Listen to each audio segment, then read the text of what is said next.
Hello and welcome to the Rundown. As you can see, we got a special treat in store for you this week as we're in Bill Vining Arena. We thought since it's intramural championship week, why not pack up the show and bring it on down here? But before we get to the intramural action, let's catch us up on collegiate sports. Kirby, why don't you start us off telling us what's going on in Tiger Baseball? Well, Tiger Baseball is actually pretty exciting. Last weekend, we went 2-3 against University of Arkansas at Monticello, so that's exciting. And actually, Luis De Jesus won co-pitcher of the week because he threw 9 scoreless innings. So congratulations to De Jesus. Hopefully, we'll see a lot more action out of him.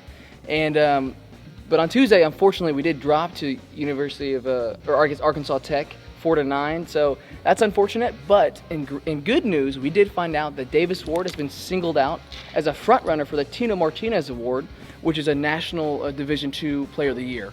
And so we're kind of looking out for that. A lot of college analysts are looking and writing articles about him. So best of luck to Davis and all the other pitching staff. Hopefully, we see a lot more pitchers of the week for the GAC.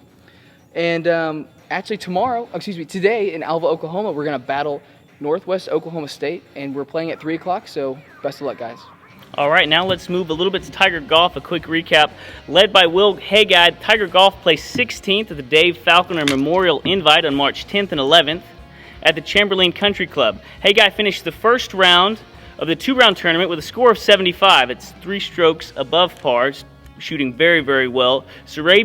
Austin Sarabia, that is, fellow Kappa, he finished in the second round with an overall score of 160. Okay. Other Tigers that participated in the tournament were Jamie Barker, Jacob Calhoun, and Chase Netherton. It's a great way to see the golf team finish up their season, have a good run there. I think they actually ended up placing 16th in the GAC, so congratulations to you guys.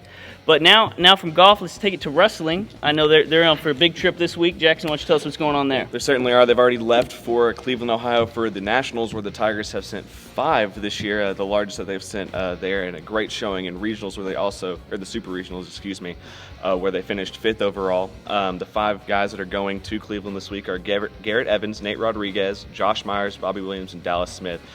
Evans and Rodriguez were runners-up in their weight divisions, and Myers, Williams, and Smith placed 3rd. So a very good showing by these guys, and as we've seen every year, the Tiger Wrestling program continues to improve. Right. Big shout-out to Kevin Ward and the team there. They're going a great place with the team. Best of luck this weekend. I believe by the time this comes out, they'll already started wrestling, so I'm sure we catch up with the rundown, and we'll probably be retweeting results there. Let's move now to tennis. Now, we got Ouachita Tigers' Marco Boskovic earned Great American Conference Men's Tennis Player of the Month for February, so big shout-out to him. And the conference office announced on Wednesday. But Boskovic's the 3rd-ranked player in Division II. He helped the Tigers pick up wins against Arkansas Pine Bluff and the number 30 Southwest Baptist, as well as Colorado State Pueblo. So big things happen for Marco in tennis. Finally, let's finish up with women's basketball. Unfortunately, the 8th-seeded Lady Ouachita Tigers were 3 points away from upsetting the 1-seeded Harding Bisons in the GAC Championship Tournament on Friday, but did not seal the win as the Bisons won 60-57. But great season for the Lady Tigers regardless. They finished their season at 9-18 and 7-13 in the Great American Conference. And big shout out to the seniors on this team, which are Allie Brown, Elise Holman, Naisha James, and Erica Sharp. So that's all we got going on in collegiate sports. Big shout out, thanks for Kirby being on the show with us, as well as Jackson. And we're going to now see what Colson's got going on in Colson's Corner. Guys, welcome again to Colson's Corner, the portion of the rundown where we look at the non-top plays this week's sports. So let's not waste any time and get to our clips. Alongside me this week is Ben Klein. How you doing, Ben? Oh, glad to be here, Colson. Let's go ahead and get these clips underway. Super. And how about we start out with Dr. Borland. Okay, a little quiz ball. Let's see. Will he A, sink the shot, B, have his pants pulled down by Kyle Baker, or C, I don't know what else Kyle Baker's hands will be doing down there. I'm going B like I always do. Yeah. Oh, he just goes to show you can't teach an old dog new tricks, but right. You can teach him to still airball the ball. I can believe that. Now let's go into the boards of the championship. What does that look like to you? It looks like a little ping pong. Whoosh. Awful lot of heads there. Yeah, that's true. Now, how about this dance here? Hey, it's one of those classic tales. He leaves the ball behind, but he goes back to he get goes it. back. That shows his loyalty to the basketball game. Like a lost puppy. Yeah. Now, how about this block here? By golly, that's the feistiest Steve I think I've ever seen. That's true, but he didn't get the call he wanted. Hey, Colson, this next clip, you know I did this one time? Really? Oh, no, not at all. Look Man. at that. You think I can dunk? I don't know. Let me show you my top moment in sports Oh, right okay. here. Okay, I'm coming down the lane. Look at this cut. Oh, man, cut Throwing to the off right. defenders. Look at Screens that. on the Oh, wrong look side. At that screen. Oh, he's over there. He's out Oh, of he bounds. called for Hey, it. one more time on the You know, screen. that Look at that. screen was Wrong all right. side of the body. That's what we're after. That's what in we're real after. sports That's right exactly there. right. And that's all we have this week on Colson's Corner. Follow me again next week to see some not top plays in OBU intramural sports. Now I'm Colson reminding you to keep messing up so that I can have a job.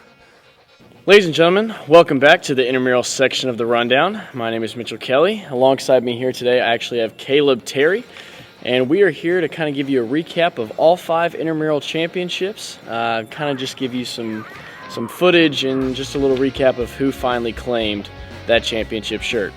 We're going to go ahead and start with the girls' lower intramural championships, as we had the Cherry Pickers versus the E's. Lots of good basketball, lots of fun was had, and the Cherry Pickers actually came out on top. Moving up a division, we have the men's lower bracket. Terry, I understand that this was a big game for you. I was actually playing in the game. I was on Beta Doo-Doo Heads, who eventually came out on top over the undefeated in the regular season Toon Squad.